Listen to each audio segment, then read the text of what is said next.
Trucking, I'm a going home.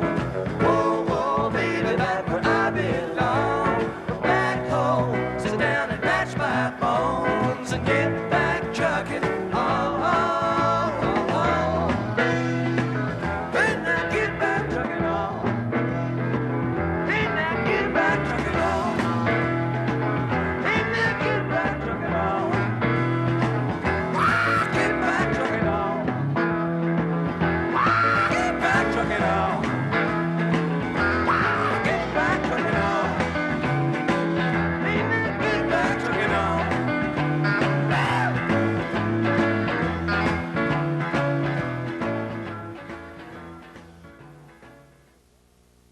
Welcome to Supercamp. All right. 10th anniversary. All right. Good to be here. You're going to lead us through the registration process? Yes, let me gently guide you through the registration Okay, I'll process. gently walk in. How's it going? Pretty good. We've You got look a lot pretty of people from both coasts and Minneapolis. The circle's getting larger. All right, you look pretty stress-free. Thank you. All right. Good night's sleep. Good.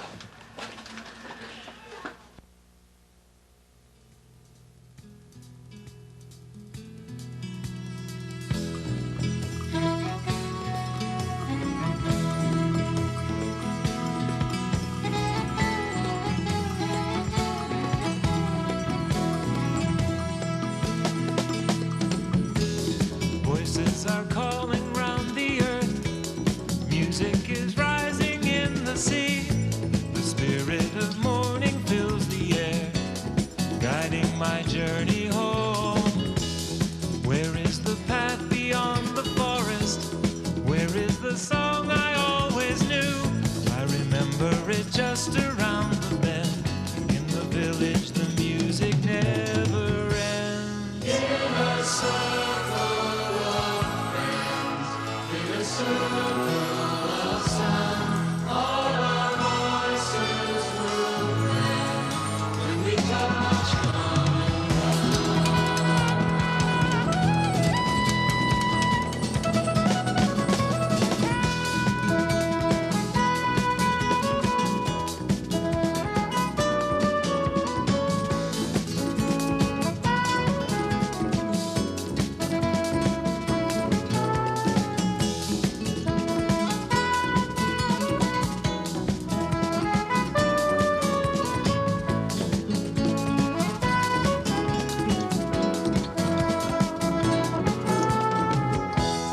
In a circle of friends, in a circle of sound, all our voices will blend when we touch common ground.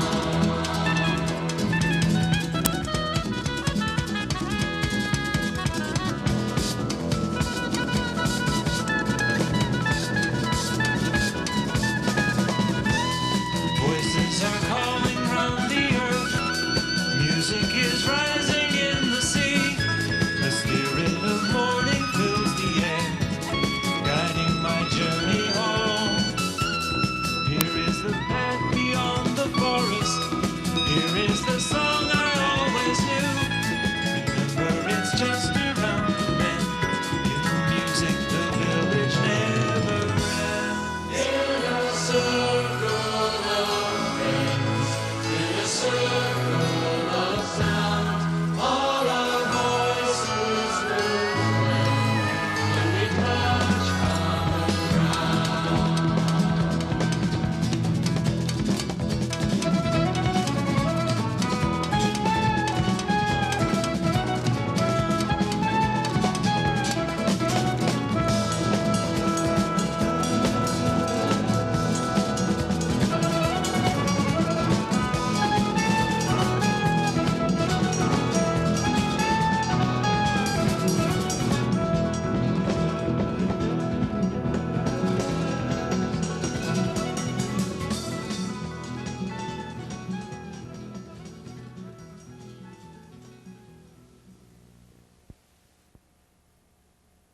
and developed, and the people in it have made such progress on their individual paths as well as the service that they're doing to the community has broadened out, and so many of them have gone into businesses and are serving the community at large.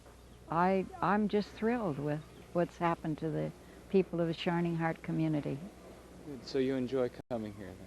More than any other place. I travel to many places during the year, but this is always my high point, to come to the Shining Heart community, because they have shining hearts. It's not just a title. It's a reality in the people here. And I think it belongs to the Midwest, that's why. There's a real practicality that I think is married with our spiritual practice here. The Very true. Midwesterners have a sense And of also they have maintained the pioneer spirit. To do it yourself and to do it as a team or a couple is common in this area.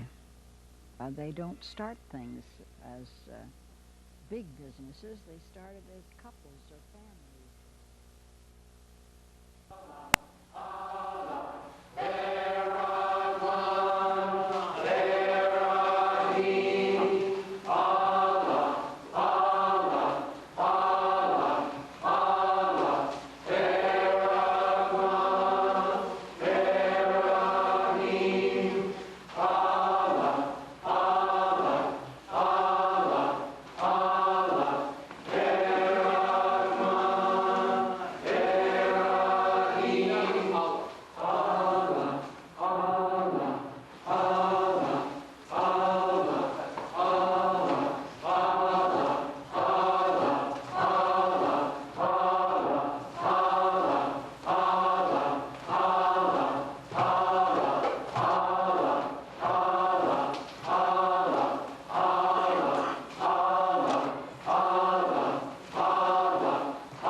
Right. To begin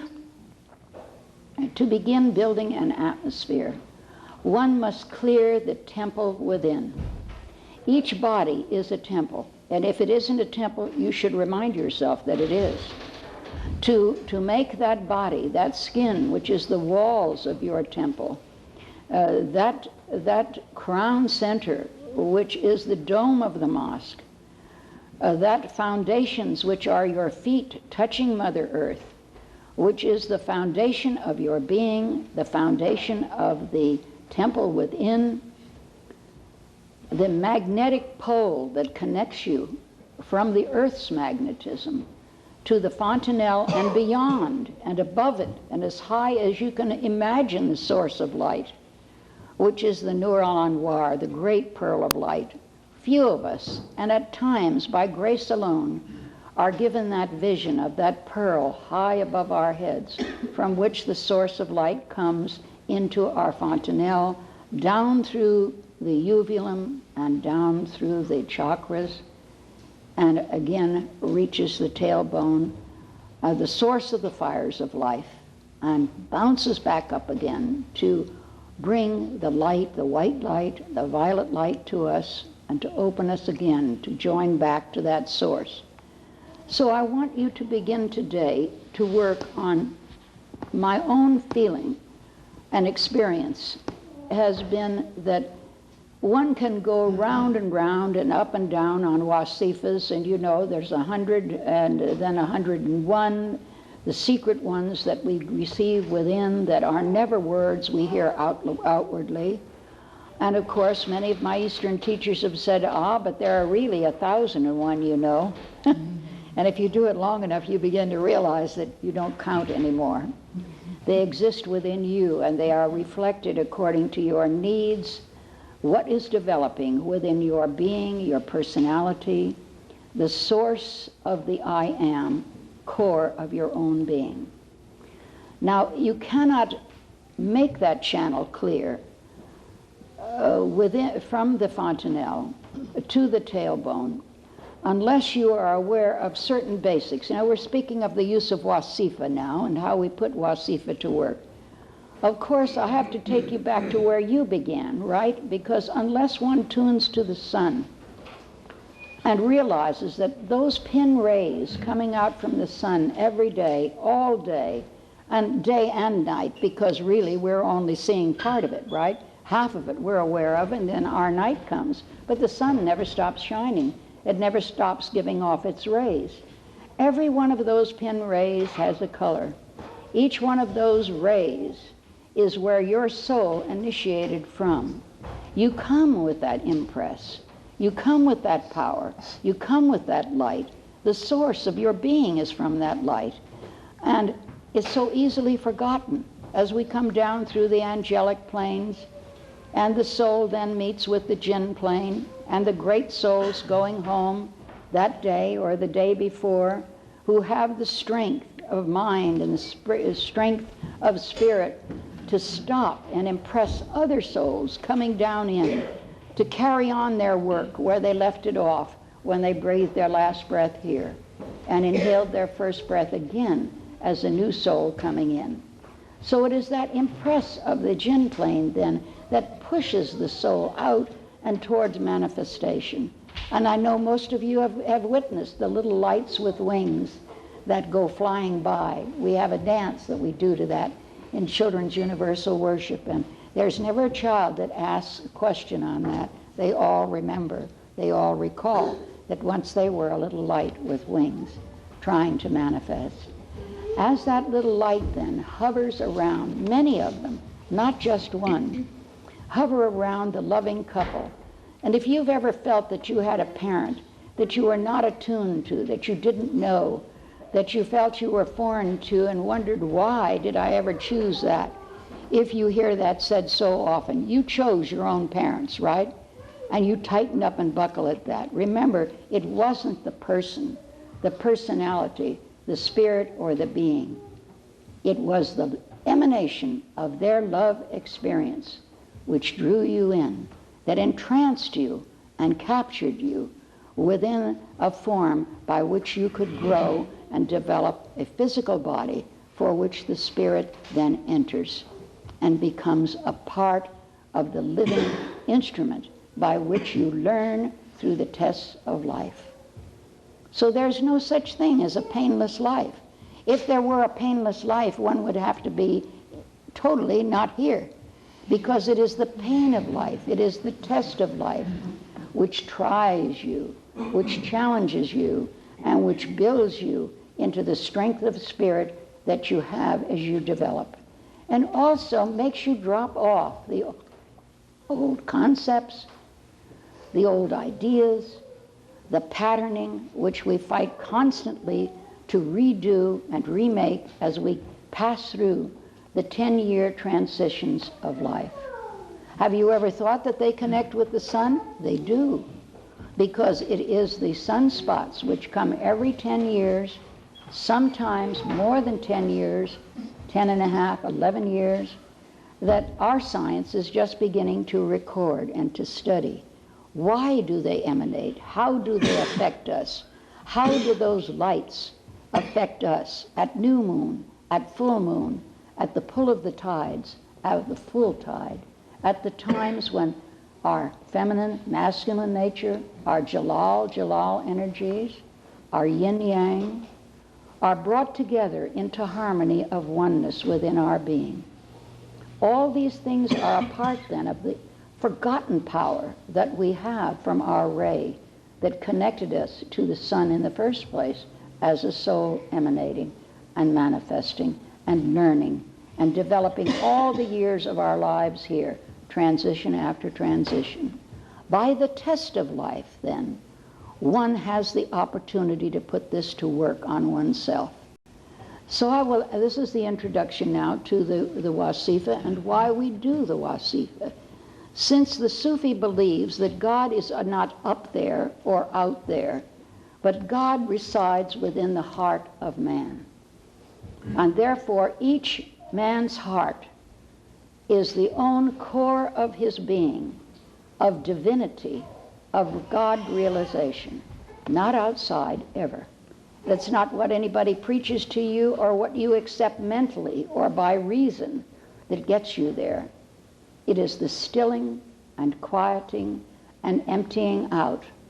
The attunement which we find on this planet comes to us the best when we are in nature, touching the earth, touching the sky, being one with the waters of life, flowing with the way nature is flowing at that time, at that season.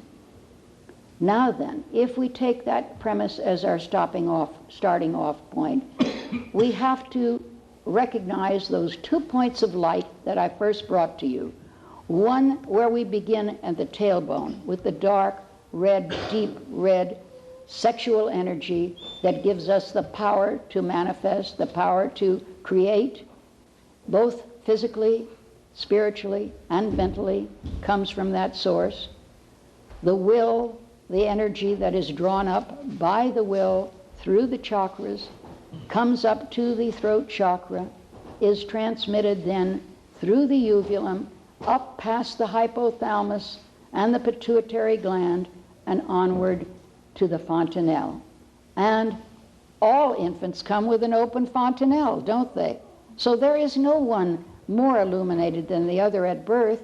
This is why babies are so precious, because they show to us what it's like when you come directly from that kingdom of light, fontanelle still partially open, eyes still emanating the great rays of pure light which come from the infant's eye and give you an idea of the purity of your original soul, the way you came in, the core of your being, which still has that clarity if and when you can tune to an infant and go back to that stage of life. Atmosphere in your home, whether it's a room, a palace, or the most humble circumstances, the atmosphere is the attitude of mind that one takes about one's environment, that is where we live, feel protected. It is our castle. It is the place where when the door is closed, we're at home. At home means that you are relaxed within that, not protecting your walls, not protecting yourself or your family, but safe, secure, and acceptable of your atmosphere. Number one rule. The second thing to do in building an environment and an atmosphere is to be aware that you have breath within your body. And by the way you breathe, you affect your thoughts. And the way you think affects your breath. It's a two-way street. If a man comes home from work, or I might say a woman, the breadwinner, whoever that may be, comes home loaded with the crap that happened at work that day, and at the door does not stand there and make a turn at least once, as the dervishes do, consciously get rid of it, then open the door and walk in. That home is your castle. You don't bring the outside world and its inhibitions, its problems, its questions, its turmoil into that which is your environment and your home.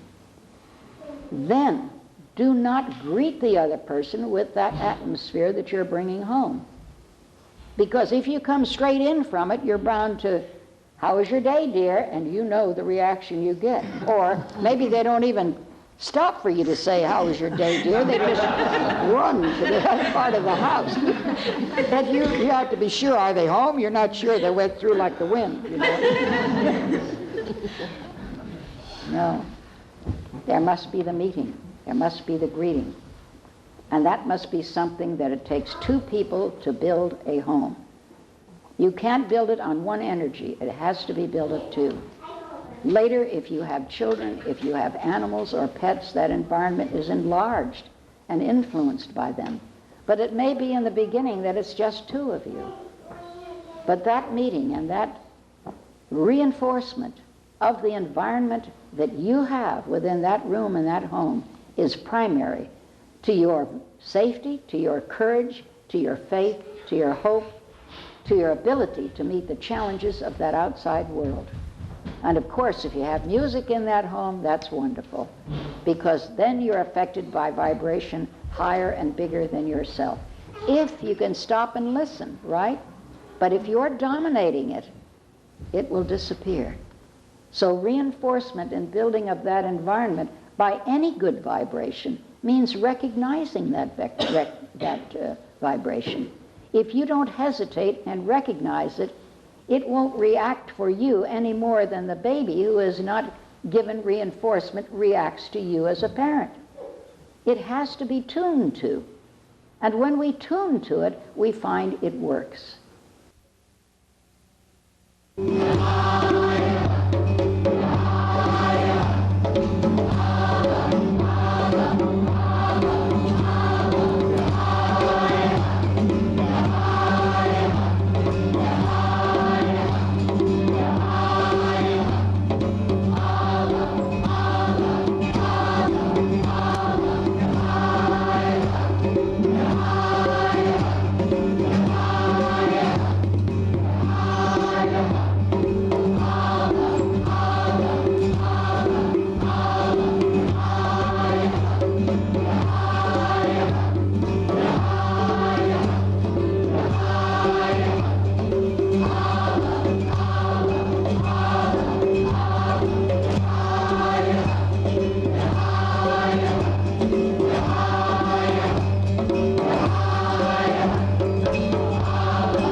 Our coffee pot sheds gentle tears to soothe the morning drunkard's fears with words of wisdom to sleeping ears from our grand great shake of all these years.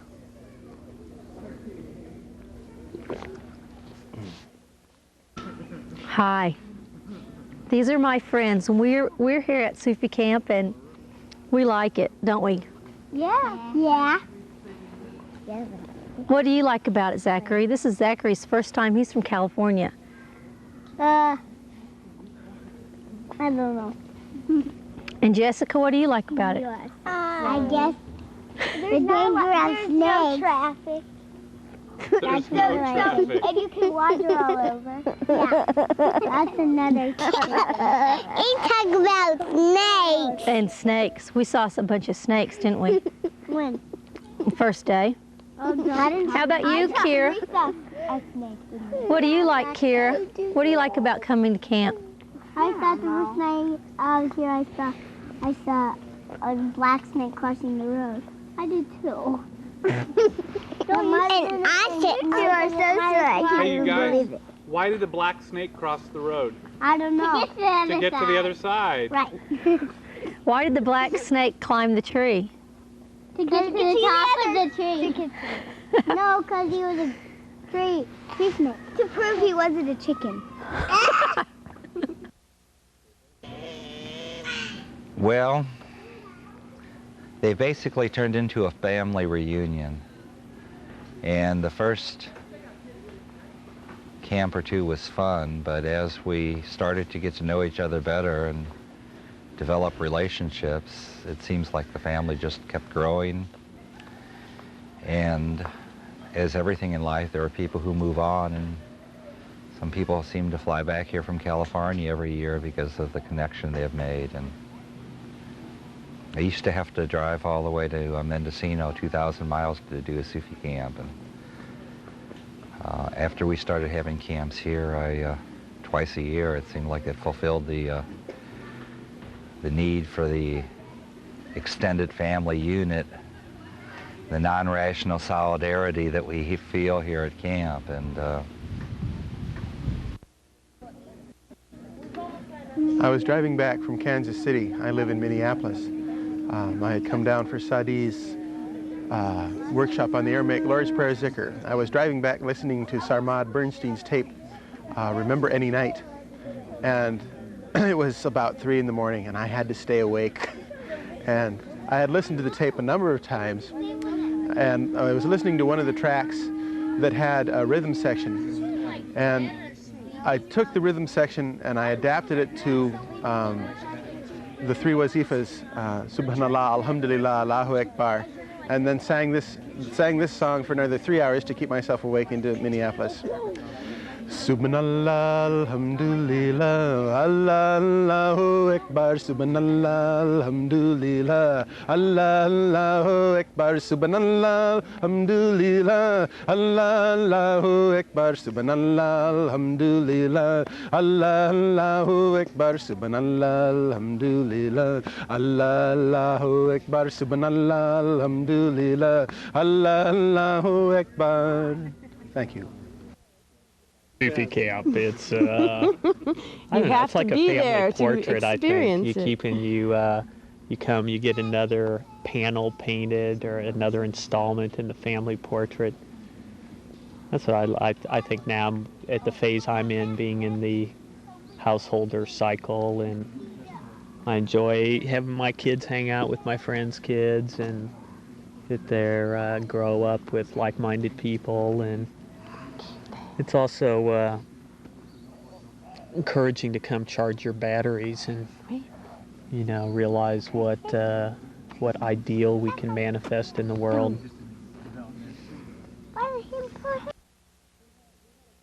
I mean, our end of it was food, and we had a concentration with the food at the beginning, because you know, food will affect you in different ways. You know, different foods. Well, you know, there's food that's heavy, and there's food that's light, and it could help ground people, or can help people get ecstatic. And we tried to realize that when we first came together. And I remember that I bought when I went, you know, I was really high about this. This was like a really neat thing that could really happen. And I went and bought everyone this little teacup, Rabia and Barbara Holly and myself. And I told them, I says, now this little teacup, you know, will symbolize a beginning that, you know, and it'll symbolize, you know, this dream of perfection that we'll carry on and carry to this camp. And the first camps were pretty outrageous, and well, we were just trying to figure out exactly what this all was about, and we all got so extremely high.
the Larson family, and we're from Indiana. We drove 8 hours to get here.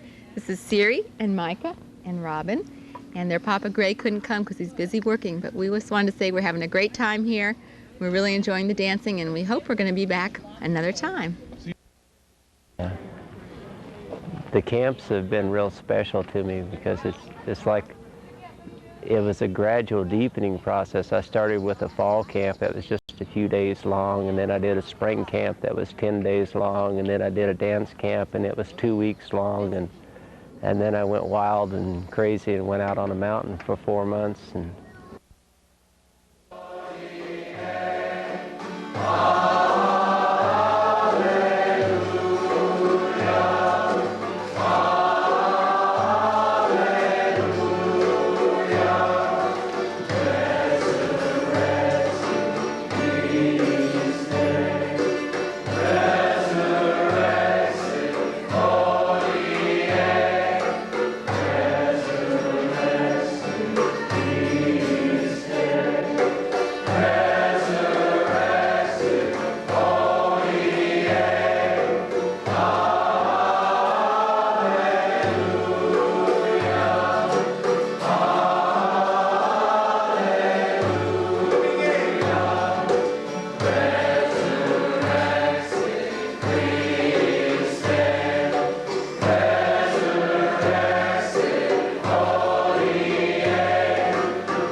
Very well, very well.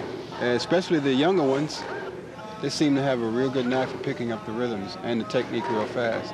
You know, they have this empty cup, those kids do.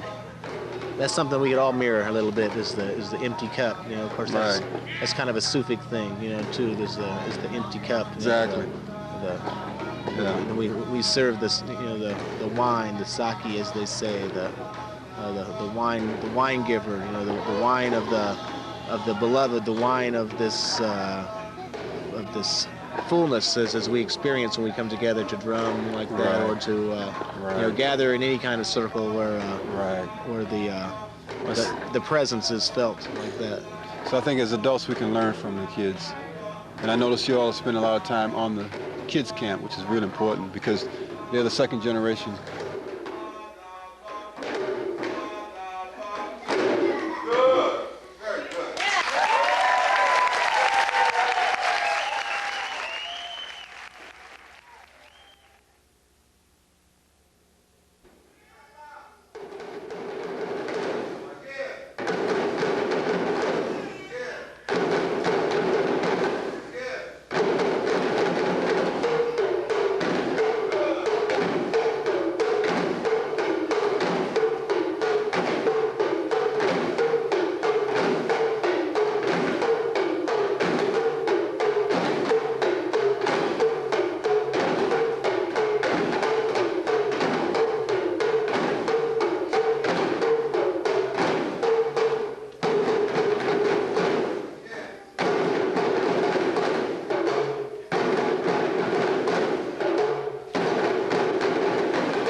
Well, I'm wondering also how you see our work here in the Midwest as well as across the nation as we're moving into the turn of the millennia here, the turn of the century, and how our work might be different today. We know that the essence of the message is the same, that the forms change, but our work seems like there might be some new work to be done in the 90s, moving into the turn of the millennia.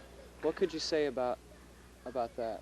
I feel that this community could develop a lot more on support groups than it does. There are many talented people here, many people that have been in the order and know the message for many years and just haven't gotten out there to be leaders. And I don't think just appointing new reps is the idea. I'm not talking about that, but I'm talking about people who would support older people, people who support people in transitions of life where they're going through divorces or they're going through the loss of children, a grieving process. And a grieving process with divorces, a breakup of couples and realigning them. It's very important that the community have support groups for these people. And I think we have very wonderful people in this community who could do that work very well, that have simply not gotten into the swing because they're not interested in being reps or leaders, but they have a great deal of talent, ability, and experience and knowledge that they could put to work on that. And that would be something that the community at large could be brought into, because grieving groups, couples groups, post-divorce groups are needed, very needed, and will be needed even more throughout the 90s. And they belong in the community at large. We will have to be willing to go outside of the Sufi community and serve that message veiled, serve that message without the name Sufi on it, but all of the essence of the message there.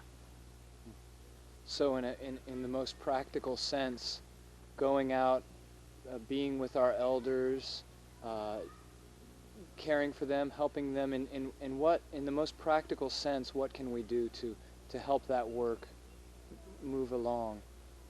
Well, visitations that the group does, that they do as a group, and bringing the dancing and bringing music and bringing percussion to them, bringing the positive attitudes of how one grows in the spirit as the body begins to let down and the spirit becomes strong. I think that the group could go there and bring that, and bring it in a very joyful and happy way as a group visitation to these people, aside from the fact that that one can do a great deal of counseling with older people to bring them into creative things. Many of them could come into music, many of them could come into percussion, or as we're doing in some other communities, start creativity group, a small band that's not a Sufi order band, not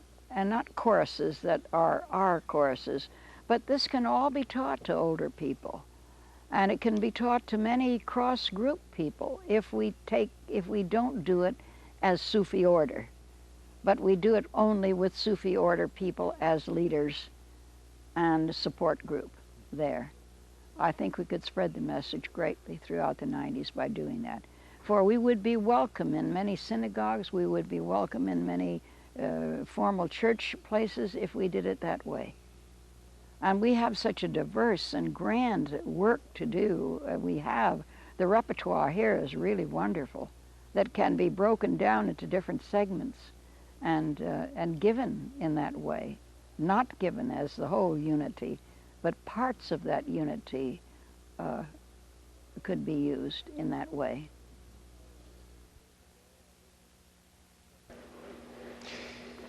Oh, a good many years ago, I lived in Texas. 11 years ago, I moved to Arkansas, and I missed the fact that there wasn't any camps in the Midwest, and I suggested to a group of Sufi friends, we need a camp. I wasn't able to come to the very first camp. Close friends of mine started it. And since I've been coming to them, and I feel I never left. I'm always at the camp. The camp goes on for me after I leave this place. And it's great to see all the friends, loved ones, the beings that I see in their joyful faces, their eyes, the love, the sharing, the one being manifested in many. We've had many great teachers come to this camp. And if God wills, we'll have many, many more. Well, this sure brings back memories. Back in about 72, 73, at the United Ministry Center, it's the first time I ever went Sufi dancing. Some space cowboy by the name of, I think, Charlie Gruber, and his friends had imported it from some Sufi camp that they'd been to in Colorado, I think. And for me, it was just a chance to hug people, a chance to do what I do best, which is love. And then some guy made this sign and hung it outside the United Ministries building. And for a few years, it hung there. We met there every week until the people who paid for the United Ministries building got a little sick and tired of everybody asking them, you know, is this the Sufi building, you know, and so we had to take it off after a few years, and then it hung on my farm for the second half of the 70s. I remember trashing this yellow paint somewhere. It's some little school pigment for something that was golden and shiny enough to symbolize enough of that divine love light that I feel this year is such a beautiful symbol of. To me, there's a holy relic. I feel really delighted to find it here. I passed it on to Hamza when his shrine got inaugurated back in Manitou County, and I guess they are bringing it here to soak up a few more good vibes.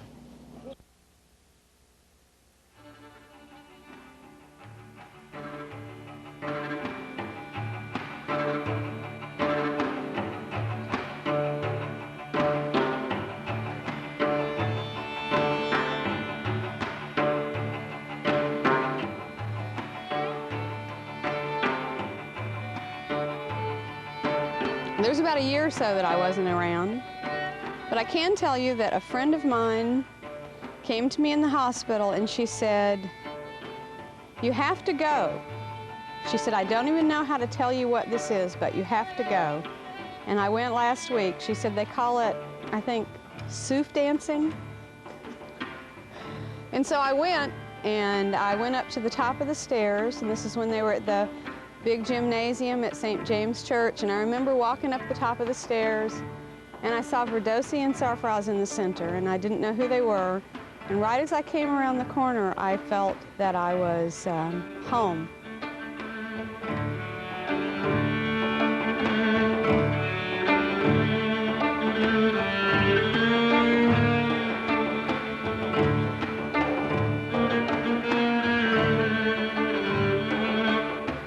Somehow I think we found the answer as to how to, if not, get rid of it entirely, to uproot it and begin the process to, soften our hearts, and try to heal each other, I mean, there's no doubt that it's a tremendous blessing to have people think good of you. And if we can only continue to have those good stories about each other, you see, I mean, maybe that's the story of the camps that I'd like to say, is that all these camps are the stories of good stories of each other. It's like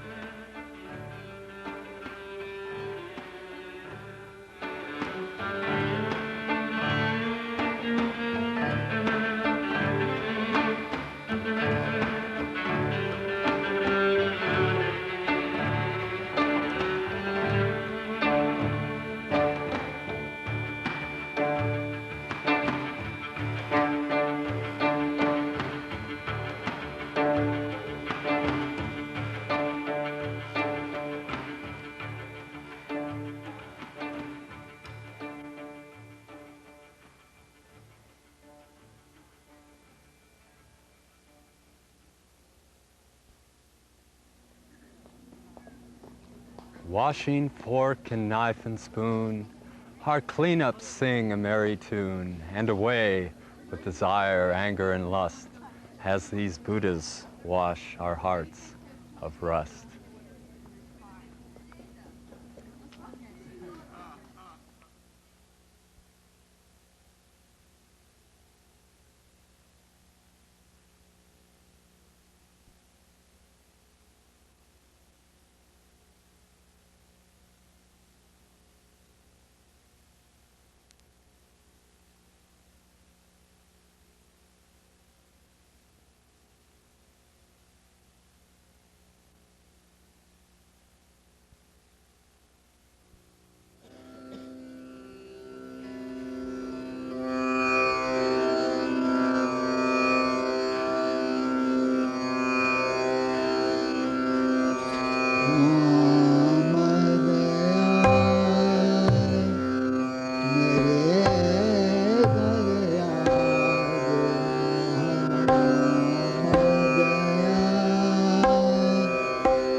सोने का देना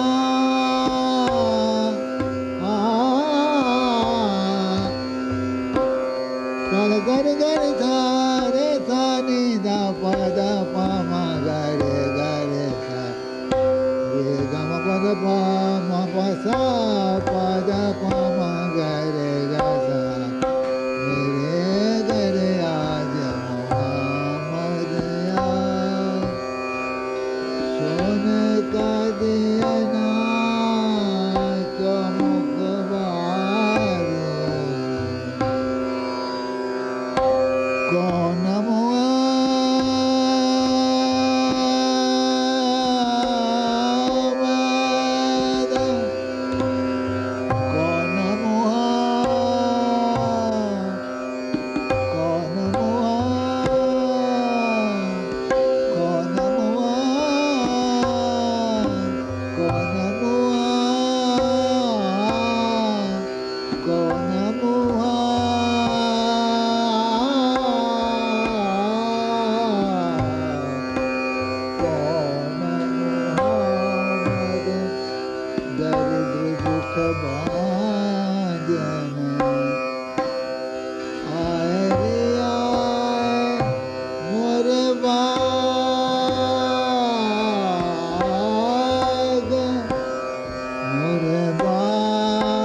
Meaning is this: we are finding the fine sense that called God.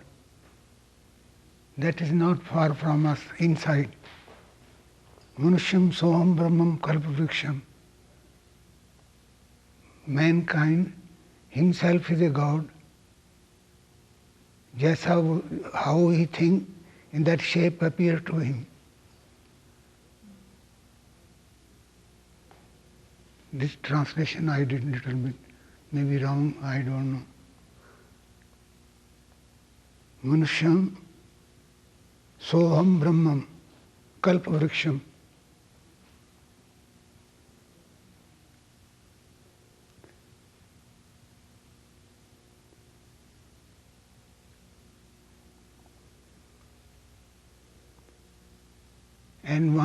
saint said, जो कुछ किया सो तैं किया हाँ तो किया ना है जो कुछ what done you done saying to God ऐसा मैंने कब किया जब तू नहीं था मुझ में that was never happen you was not in me all the time so you are the responsible you did everything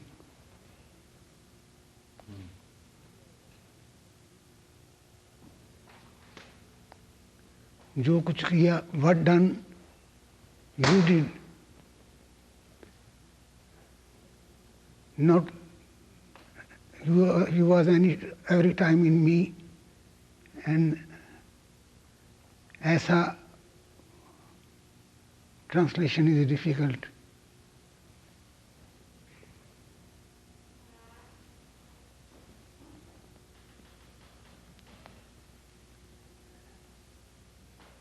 and the swas is so hum sound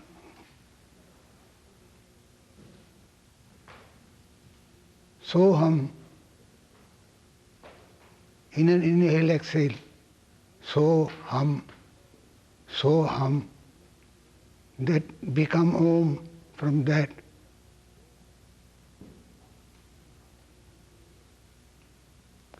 so this sound they're sitting and listening concentrating that is the sound and the notes awake from the body the listening and sitting long time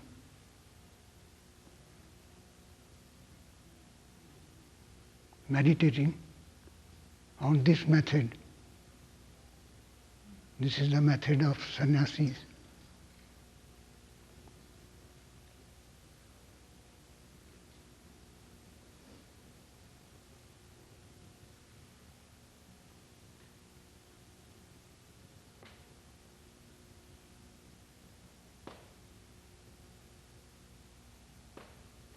And I am not this type subject teacher. You don't follow me. What I am saying, only theoretical, not practical.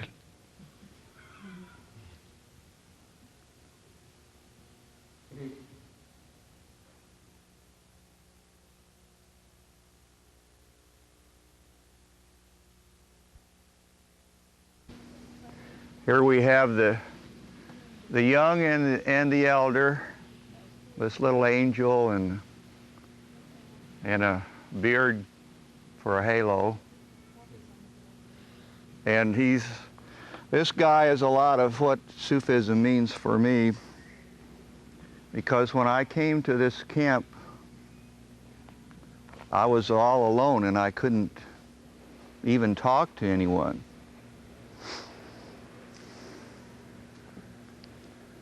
And I was so alone that I wrote that old crazy Sufi skit, Ticket Back to Tulsa. And it was so bad that they threw money up on stage to ask us to buy it. They would have bought us a ticket to go back to Tulsa. We've loved you ever since. Ever since you've never forgotten it. And what Ayesha said is very true, that it took me about 4 years, but one day I did figure out that I could let myself be in this community. Camp consciousness is the very easy, hard job.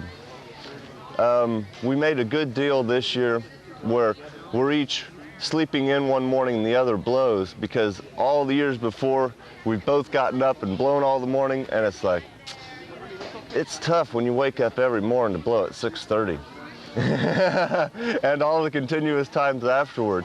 And we have to keep sharp, we have to keep clear all through camp to keep camp going. And that it's pretty important to be camp conscious, you know. I was told that the only thing ahead of it's like the kitchen, of course, the heart of camp. So that's the heart. What are we, the voice of gather and get together, time to play in another way again. It's been the most remarkable thing in my life, probably, I think. I suppose, you know, we all have a story, but in my version of the story, lots of things came and went. I pursued a lot of different spiritual activities, and this one is stuck. You know, somehow you come, and if you bring an open heart, you know, you get a little bit more than if you bring an empty one or a doubting one, or somehow you do the practices and something happens. And in all these years, I've never been able to figure out exactly what that was or how it happened. And I'm not sure it really matters, ultimately. As long as you can continue to do it and something like that continues to happen.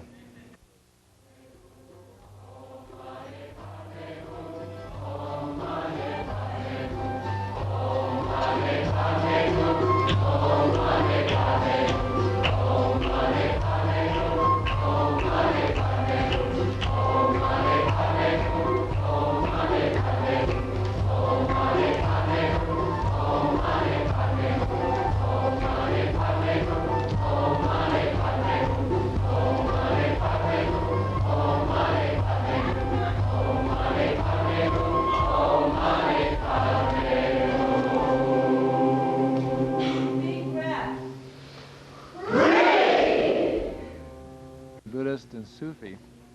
Tamam and I and Wali Ali and his wife at the time, Khadija, went to Hawaii to do a week-long retreat, you know, a residential retreat like this, set up by Imam Howden. And we hear while we're there that this very high Rinpoche is coming to Hawaii, and one of the people who's attending is going to be taking care of him. Would it be all right if he came to visit us? You know, we said, wow, that'd be fabulous. Bring him over, you know. And this is early on. It was must have been 1975 or 76. Let's see, it was either 75 or 76, because 76 we went to India. It was early 76. Yeah. It was like in March or something. So it turned out to be Nechung Rinpoche. Now, So let me just tell this one moment, yeah. because when I met him, I had a dying child in my arms. And he had been brought to the camp the child had cancer and had been dying for a while. It wasn't, you know, some medical emergency. And he had come to the camp to see this child and give it particular nurturing. And so my introduction to him was placing this child in his arms, who subsequently died in his arms about 3 weeks later. It was a very powerful meeting. Yeah. So Nechung Rinpoche came to the camp. We all developed a very nice relationship, and he's one of the very, very high Rinpoches. He's in charge of the Nechung monasteries, which typically would be the people who traveled with His Holiness whenever he needed protection, wherever he would go. And it was the seat of the Nechung Oracle, which was the state oracle for Tibet. Okay, one more interrupt I want to do. That Nechung is kind of the Switzerland of the Buddhist sects, because in general they have their practice and their lineage, and it's very defined. But Nechung has this quality of borrowing from all the different groups, so that if they're traveling in the Nyingma country, they have practices they do that tie in with the people there. And if they travel somewhere else, they're connected in through their practices. So it's a little like the Sufis. And in fact, he lived with some of the Sufis in New York. Yeah, so, and anyway, we're in Hawaii. That's good. We're getting interaction here. We were in Hawaii. We meet him, fine. We do some practice with him, etc. We ended up staying way on another part of the island, and he ended up staying in the cabin next door to us, and so we had time together. Now we're on our way to India. Finally, I'd been wanting to go to India since 1968, you know. Finally going, 1976. It was October, late October. And we hear Nechung Rinpoche's in New York, and he was staying at some church that some people had placed him in. It was like deserted somewhere in New York. Anyway, we go to visit him, and we say, we're going to India, and did he have any advice? We'd love to meet His Holiness the Dalai Lama, and also Tamam wants to have a Thangka painting teacher. So, and it was a struggle because there was no translator there, and he hardly spoke a word of English, and, you know, we didn't speak anything Tibetan. So he had one of those little spiral notebooks, this big, you know, with the little spiral pad. He writes down in Tibetan. We don't know what he wrote down. No, he tears off these two little kind of scraps of paper. We put them in our pocket and take them with us to India. Now, while we're going to India, it turns out Shahabuddin makes a connection with Nechung Rinpoche and the other Rinpoche who's with him, and the two of them live on 14th Street at the Sufi Kanka for another year, you know, with the Sufis, you know.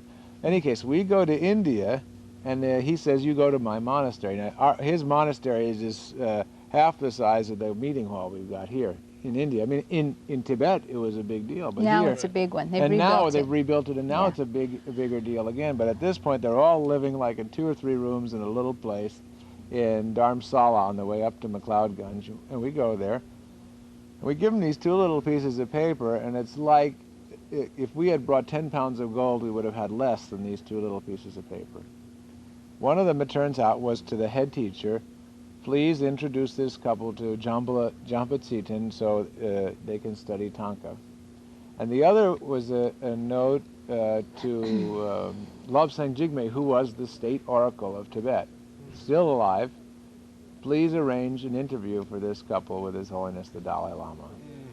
You know, and this is coming from, you know, this is like someone coming, this is like a letter coming from the president of Switzerland, you know, or the president, you know, he's like that type of, and so they, you know, we go to the painter, and I know Tamam told us yesterday, he says, sure, come for lessons, you come tomorrow, how much can we, you know, how much can we offer you for lessons? No, I won't take any money, my guru sent you, you know. And that was how it got going, is, you know, this connection between Buddhism and Sufism was mixing there, you know.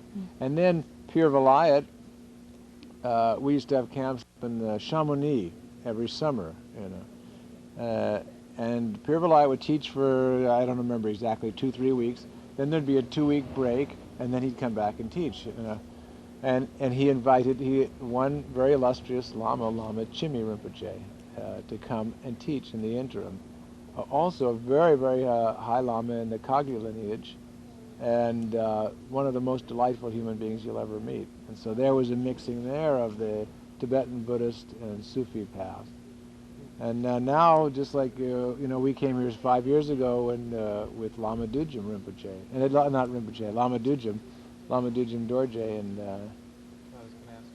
yeah, so and there's mixing again, and now we have this extraordinary connection with Sutu Rinpoche, and because we're connected, you know, because Tamam connected, then I connected, and then now there's a line of other people in the family, you know. The Tibetans call us Bufis. Amongst themselves, they say, oh yeah, they're the Bufis.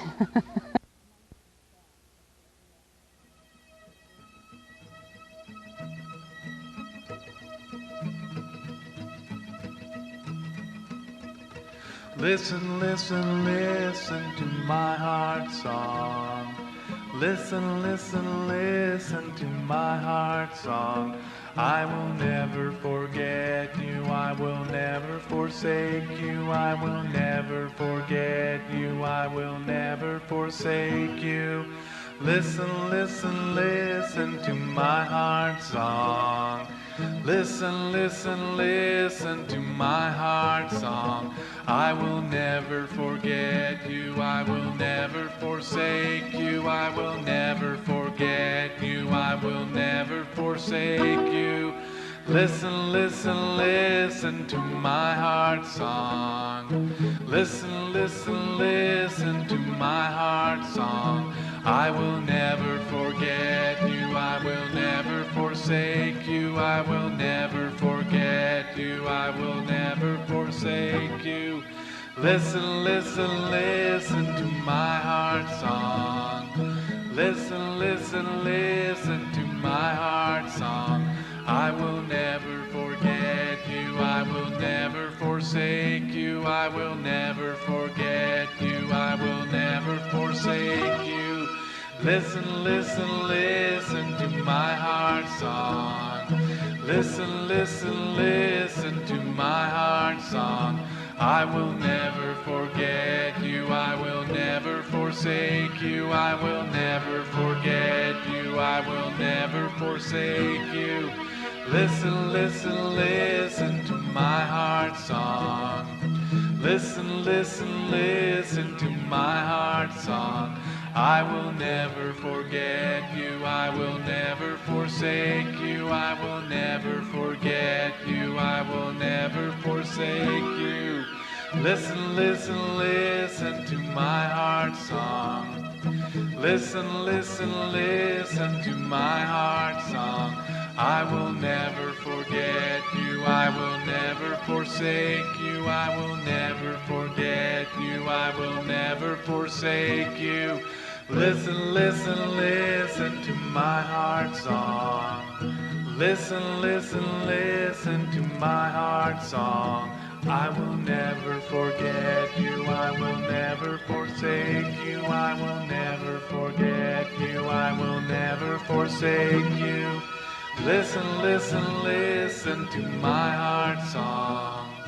Listen, listen, listen to my heart song.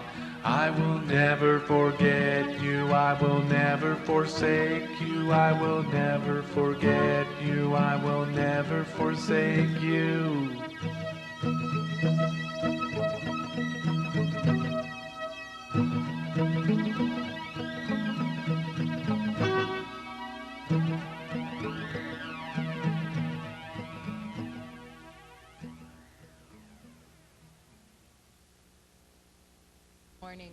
A lot of things we called, just right, and a lot of things we overdid a little bit. And underdid a little bit. But, oh, here's the catch-all, though. 110 pounds of sugar. 110 pounds of sugar. And white sugar. White sugar in 7 days. An average of an average of 97 people, we'll say. So that's more than a pound per person on the average. During the week. During the week. Okay. So anyway, Fatima, continue. So anyway, we were at the doorway of the Westport Allen Center, and my sister didn't want to go in. She wanted to go to dinner. It was true. Chicken. She wanted to go to dinner. She goes, let's go to dinner. And I said, that took me 4 months to get to this doorway, and I'm going through the door, This is just the front doors at the Allen Center. This is the dance hall door. The dance hall door. We've already gone through the initial door, but then we went through the second door. Yeah. But let me tell you, it started before that. We were on spring break. Do you remember this story? We were at the beach. We were at Mustang Island, Port Aransas, and we were with our friend Terry Erickson, who's now Karima Gita Erickson.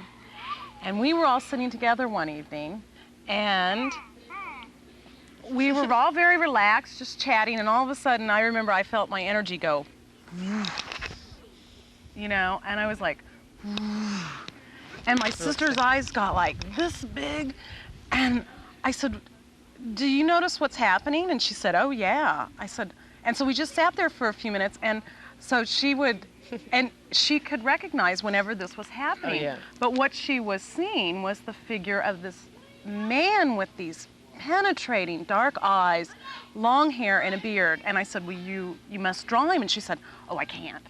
And I said, yes, you can. And so I said, get a piece of paper and get a pencil, and don't even look at the paper, and you continue.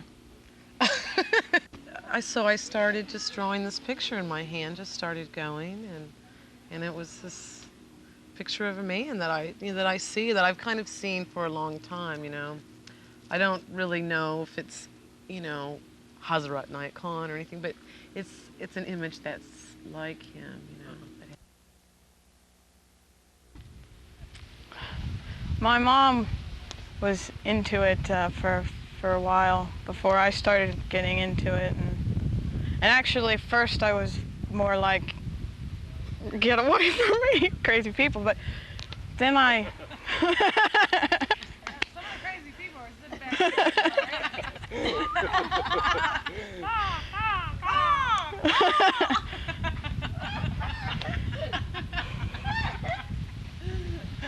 Okay, but so then actually crazy people over there, and They'll wear beads around their so then I think it was at Rumi's Oars, and people were spinning, and my mom came over to me and just grabbed my hand, and we started spinning, and I just had just a really great experience from that. I really saw a light open up in here, Initially, I wasn't interested in, Sufism as such. I had gotten divorced and I was knocking around, and I was interested in, spiritual matters, right? I'd started to read books and tried to figure it out, what's going on here. And I saw a poster in Phoenix, Arizona, advertising a camp in Tucson, Arizona, and somewhere in the body of the poster was mentioned the word ecstasy, or it was printed the word ecstasy. And I thought, that's my bag, right? That's what I'm looking for. I want to go and get some of that stuff. And it turns out I went there and I met these wonderful people. The camp wasn't in a place like this, it wasn't in a forest. It was in like downtown Tucson, right? In a couple of houses, and sleeping in their backyards. And we rented a church, did zikr in the church. With the helicopter, police helicopters coming over at night, what are all those people doing down there, yeah, really, this was like in 72 or 73. Anyway, the upshot of it was that I met Wally Ali and I said, geez, I was stunned by this guy. And I said, I sure would like to, know some of the stuff that you know, can I learn it? I said, yeah, kind of just shone me on a little bit, yeah, well, maybe. And I kept bugging him about it. I didn't know what I was asking for. I didn't know anything. I actually know less now, but it feels better. Anyway, one night at Zikr, we had just, we'd gotten into that place, and during the silence, he called me into the middle of the circle. What's this? I didn't know what was going on.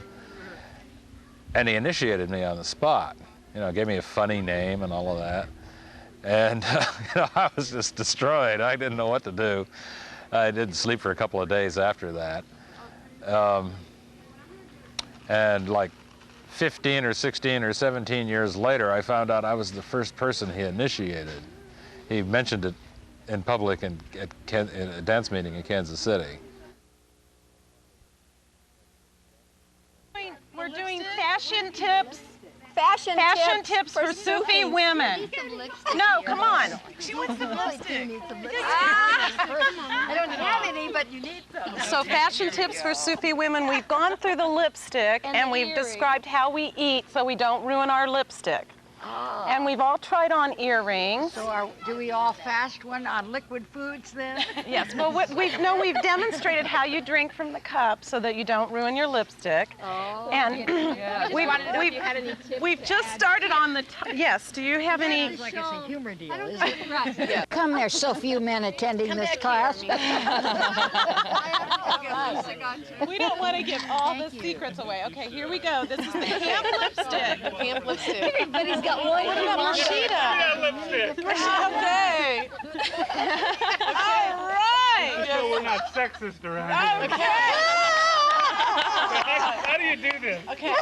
Put your lip Oh, we're not sexist. How do you do it? Gotta gave you away. At least my teacher's here. Okay, ready? Go. Upper or lower first? Upper. Usually upper. To the left and to the right. I never learned that one. But be sure you hit the corners. Yes. Now, I don't believe in that. I think that should be blotted from the top lip to the Let me get my bottom lip. mustache out of the way. Wait, we have some words of wisdom. Wait. Yes, Can you catch this? Now, What is it, Rashida? we have to start at the corner and Do your top heavy. heavy. Okay. And then smack the top onto the bottom. But be Okay. sure you hit your corners. So if you're smiley or sad, they can tell at a glance. That's it. Do the top heavy and smack your lip. Right, and then Smack get your the lip. corners. And be get sure the you corners. get your corners. Don't forget those, so they can tell if you're smiling. Now you go like this. And I was worried I didn't have an interview. That was transmitted inwardly. I have to run it a couple of times across the bottom. No, you smack it, she said. Hurry up and Oh, you smack. Smack. So the shawl is the next thing that's so crucial Oh, for Sufi yes. women. Katie. It's a very distinct The Sufi shawl is not only distinct, but it's sexy. It is sexy. Sexy. Ooh. Some women tie it around their waists and practice their rhythm. Uh-huh. You know? Oh, the rhythm method. Yes, that's the rhythm method. Then there are those that wear it on one shoulder with a clot. There are the women that wear it hanging very low in the back and high in front, tied in one loop, you see. The idea is they catch attention from the rear because you're not sure it isn't falling off, so you're looking at it. Give them the extra look. Of course, the shawl can be worn on the head many ways too, you know. Oh, yes? Yes, Now, yes. what about that? You can wear it far back on the head and hanging Okay. and drooping down. We've got you a know. shawl over here. Let's get this. You know, I think you could do an infra commercial at 12 o'clock at night and play this video for half an hour on like Cox Cable. Yes, but I would hope all the girls would bring their shawls so you could make money on it. There you go. Got to have some commercialism or it's not American. Fatima on Like the this, camera Rashida? here. She's demonstrating the head shawl. Is it this way? Yes, that's it. There. That's lovely. There you yes. go. Step forward, Step forward.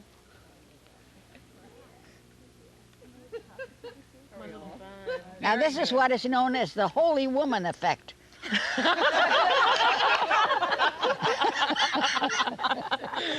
Okay. Okay. Then there's the southwest effect where you pull it straight across the top and to the back. It usually takes a safety pin and then the sides fall to the side. you know. Oh. So where do you put the safety pin? Just right here? No, no, no. It goes straight over and down. At the temple. Oh, yes. Okay. So you kind No, of have that's to have... right. Around there. Around straight here? around. That's right. Uh-huh. And Yeah. then kind The of... only thing is you're doing it over instead of under. See, if that's done under, the Oh, like sides will show over. Like this? Like right... Like Amina? The Greek and Russian Orthodox. Like way. Amina has. There you go. There you go. There you go. Now that's the Greek Orthodox. Please. And then your sides flow down on either side. Yes, that's right, I mean. That's it. Okay. So that's two. That's Now what two else? ways. Now, yes, now the third way is that you put it far forward like the Holy Land women do. The shawl is held very far forward so that when it hangs. No, I think it's a sunscreen more than anything else. When you want to protect yourself, it's a weatherproofing. There, one, we you have an know. example. We're getting this now. I think Yeah. we've got this down. We've got Amina and we've got Fatima demonstrating. No, no, that's the Near East here. Okay. That's the Near East. That's yeah. the Near East. Amina's They the just Near they East. just let that hang. That's the whole face shows and they cover it. So it's a good sunscreen that way, you know. And then the way that you had it just previous to this now, where you covered over one side. Yes, you see, that's it, see. The eyes have it, you see. You wear it like this, they gotta look at your eyes. They're not sure who you are. What about your beads? Talk about your beads to us. Let's see. We have several pairs of beads here. Well, yes, you know, this pair is necessity. This is for to remind me that I have to do my practices, and of course the reason I've been so good doing my practices isn't because I'm a holy woman, but it's because they belong to Murshid Sam, and these are the pieces of the four that he used during his lifetime, and after his death Khadija Meyer took them apart and she gave three of us 1/3 each of them. And for the life of me, I don't know who the other people were, but I know who mine, and they have a very great magnetism to very young children, especially sick babies. If I ever hold a sick baby or go to massage a sick baby, the first thing they want is to take the beads. Very young babies on first meeting or whenever I bless or baptize, they love the minaret. They want to get that in their mouth, you know. And also, I just feel that they have a magnetism. They have a quality that is both determination and humor. Determination to stick with it, to keep going on those practices, even though you're a blank for weeks or months. And they keep you going. They just make you keep going. The vibration is never give up. have hope in yourself, and if you don't, get your malas on and remember Murshid Sam, and it keeps you going. So the other is decor. This was a gift, of course, and lapis means different things to different people. I feel that lapis is the most powerful if it is used on the forehead. So, because this is mounted in silver, it would have to be put upside down so that the stone hits the inner eye and has really strong function. If you have a piece of lapis that you can tape on your forehead and have a nap with it, you'll see what I mean. When you're unconscious or subconscious, that's when the lapis works the best. And so this is a very precious gift, and I'm glad I had it, but that's why I'm wearing it. But of course, there's a humorous view that if you wear enough necklaces, people are going to look at your heart center, right? And if they're looking at your heart center, you got them captured. Then you can send them what you want to send to them, because they're concentrating on the necklaces and you're concentrating on what they need that you're sending to them. So it's kind of tricky. And of course, the other thing is that there's always a hidden necklace, and it's usually something that you've had from childhood or earlier in your life. Maybe I've got it outside today. I usually wear it inside. And mine is an oracle crystal. So it wasn't ground this way. An oracle crystal has to come that way. It comes naturally round. And it is a symbol of your own health condition. If you look at your oracle crystal and you wear it all the time, and you want to say, well, you know, am I really doing all right, or am I in a bad way? You take off your oracle crystal and look at it. If it's gray and you can't see in it at all, you're coming down with the flu or something. Something's really off, and you can really tell by that. This is rather difficult because some jeweler put a little open hand under it, so it can't be looked at straight down the way one usually looks at the oracle crystal, but it has to be looked at sideways so that you're not getting the reflection of the little hand. But sometimes it's a locket that you've had since childhood, sometimes a good luck talisman, some meaningful to you, but that is not left out for the public's vision.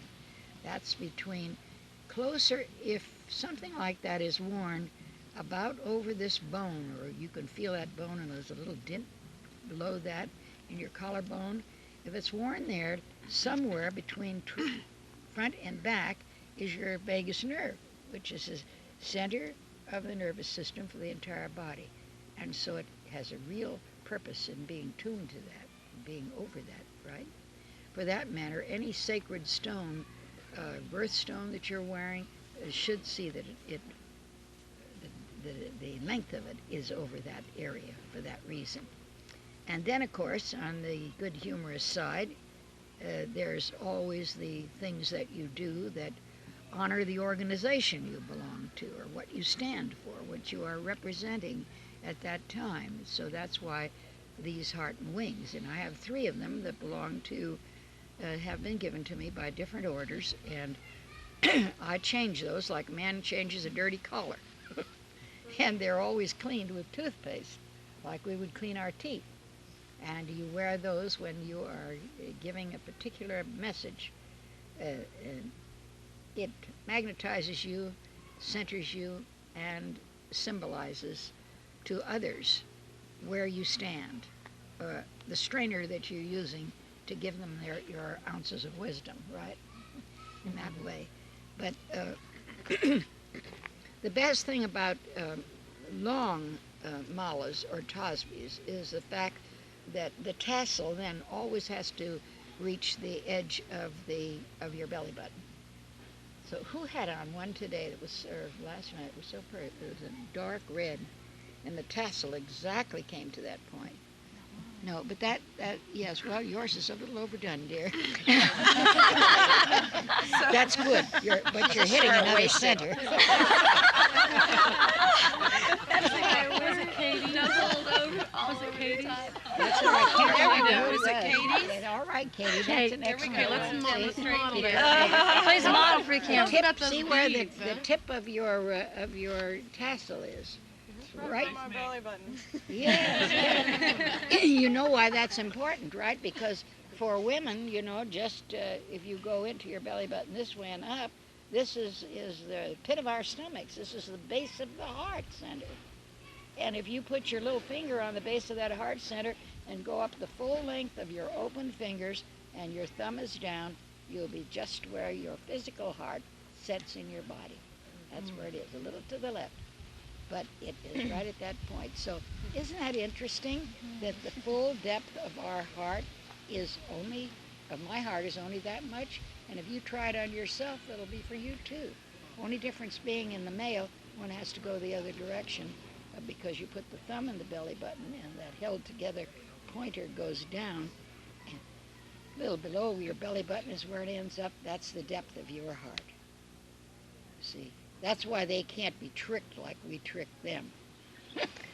The base of their heart is a little bit deeper, you know. You have to work a little bit to get there. All right, so that's some of the things about malas and the way we wear them and why we wear them that way. Our cook has opened her sleeping eyes unto a world of truth and lies.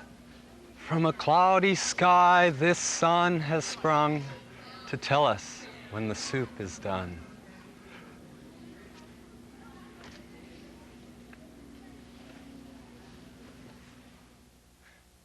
Always trying to fit everything into one piece. It's like working a jigsaw puzzle, making it all fit together. I have been in love with Allah since I can remember, so I'm trying to figure out how to express that all the time and not waste my time doing other stuff.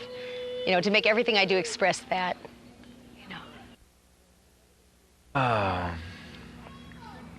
Well, I think that if I was as, saw things from the perspective that I do now, I never would have tried to do it. I think my ignorance served me. It wasn't that I ever thought that we could do it, of course, you know. It's really so important. These teachings are so important. It's sort of like, is there anything we can do? Is there anything that we can do so these teachings will continue and spread, you know, and just preservation, not just for our own personal, life, not just, for our own personal development, and that was the original impulse there. I just wanted to do these dances mostly and the other practices, which is such a rich tradition. We have everything, we have everything. We're the luckiest people in the whole world that way. We really are the luckiest people in the whole world. Another thing that I feel is important about this camp setting that we hold every year in the spring and then the one in the fall is that this is also a training center for spiritual teachers here in the Midwest. I've watched the development of many of my friends, not just the men, but a lot of the women taking on roles of teaching. I've seen the growth of beings like Noria, Zebanisa, Kalisa, many of them, Rahima, just to name a few. These are people that are becoming more and more realized in their Sufi training of the work to be done, not just on themselves, but giving guidance to another soul on the path. And it's incredible to see the growth. Pretty soon we're going to have some of the people from the West Coast, we're seeing it already, coming to our camp. And that we may not have to import a bunch of external people, that we've got it right here in the heartland. Well, when Murshid Sam took these people to to Mentor Garden, then when he had the family situation was solved and Mentor Garden his money became a fact. It was never for Murshid Sam that he was thinking. He immediately put that into Mentor Garden and established that as his home. And people were brought to Mentor Garden. But we also had a house in Novato, and there were also many Sufis that lived out of town on little, what you'd call little farms here, which they call ranches in California, or small properties with a good acreage. And when somebody was really out of it and had been had been institutionalized because of their flying off the top, flying away from their bodies. Murshid Sam would take that person and put them out in Nevada or out on a ranch with the good care of an older spiritual woman who would feed them right, nurse them back to the point of where they could come back to San Francisco and come into Mentor Garden again. Now at Mentor Garden, I don't know who went out to do the shopping, and most of the time it was Murshid Sam, because he insisted on feeding his own people. And he would go out and buy, you know, lettuces or greens of any kind, and he'd bring it in, and he'd say to the girls, just wash these, you know. You don't want anything done? No, no, just wash them, leave them in the sink. Then he'd go out to the sink and he'd say, will you stay for lunch? You know, I was then a Shaika. Will you stay for lunch, Shaika Vera? I said, oh, I'd be delighted to, you know. The girls would have that worried look, and I think, what's the matter? Haven't they got enough food? But when I got out there, I saw what it was. Murshid Sam had picked it apart. Don't cut lettuce, he says, pick it apart. And he'd pick all the lettuce apart till there was a huge bowl of it, the snails in it. The girls would just have a fit. Fatima Jablonski particularly says, oh, she'd come over and just, don't take, look what you're eating. There are little snails in there. Of course, Murshid Sam never called them snails because he says, all the French people have another name for this, you know, and they're a delicacy. So you ate around the salads, you know, that were served. But everything was a surprise because, you know, there's a film that shows, I think it's part of the edited Sunseed film, where you see Murshid Sam making an omelet, you know, and he starts very carefully cracking the eggs and the shells. More and more shells get him in, and he gets some of those out, and then finally he puts it all in. He says, oh, well, this is going to be a frittata. So all the vegetables are put in the pan, and thank you, dear, and the omelet is poured over that. So you got your calcium in the shells. But many wonderful things happened there too, because just before Haight-Ashbury, as I remember it, I was married to Arjuna, my first husband, and we had a big flat at 10th Avenue in Irving, not so far away from that neighborhood, you know, on the other side of the park. And we would meet every Wednesday night. That Sufi order, original Sufi order, still met from the murids of Murshida Rabia Martin, of which Murshid Sam and I were among those first murids, younger murids. And we would meet there, and because we didn't have tables or places to set people out like we have here at camp, we would just spread an India print on the floor, or several of them. We'd all sit in a circle around that. And the hostess would do a different nationality food each time we met. And when it was my time, I went to the park and got banana leaves from Golden Gate Park, and we did everything in you know, sort of a homemade luau. Everything was cooked in the palm leaves and served there. Well, it was that night when I was doing that they said to me, you know, you went to Senzaki and you learned the lotus postures and those parts of the dance. I was a dancer in my first career in life. And how about showing us those things? And so Murshid Sam was late that night getting there, and I was sitting cross-legged doing some of these, what we'd call today, mudras, when Murshid Sam came in, and he said, oh, that's good, but you must touch, link arms. And we did. And so I say that was the beginning of the dances, because they began sitting down in a circle, all arms joined. Well, I think probably in North America, this is probably the richest Sufi community, I think. In some ways, this is the most wonderful family-oriented group where people are actually friends, like, you know, friends. It's just really a circle of friends. And, you know, there are Sufis all over the country, and there's communities, and some of them are placed together because they have the same ideals. We all have the Sufi ideal, and so we'll get together and be together. But in this case, the people here I feel like they're genuine friends, not because they're on the Sufi path or not because they're not on the Sufi path. They're just genuinely friends. And the children and the, I'm sure it has something to do with the physical locality. You know, every piece of land in every area has its kind of flavor that it speaks. And it may be very deep that this is called the heartland, and that's the center of our continent. I feel like, you know, when we do zikr together, just the harmony of people's willingness to move together, to share together. I don't feel a lot of competitiveness in the people here. It's fabulous. I love coming here. I feel 101% part of the family. It doesn't matter I'm some other part of the globe.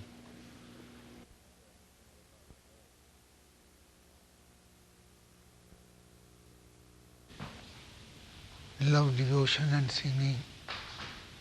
Three things I know. Love, devotion, with devotion. If only love, then devotion is not there. No meaning. And singing with two things together. Three things. Love, devotion with singing. Highest method. You are doing this all beautiful. Just now you did very beautiful. And where the together people sit, God is there. He is present here.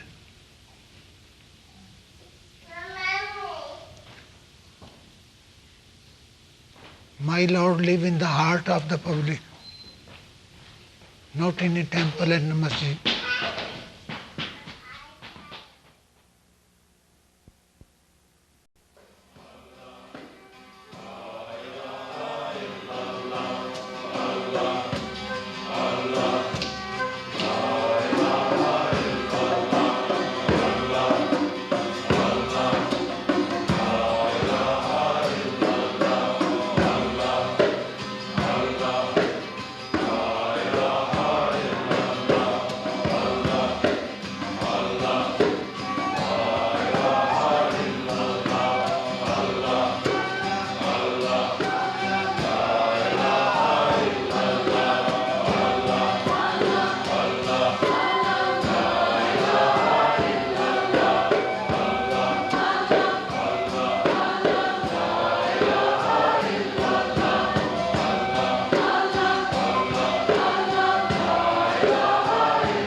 So why did you first start coming to Sufi camp?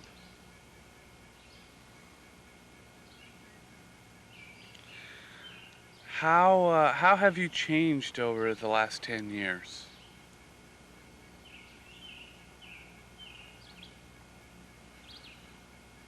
Any thoughts on the future?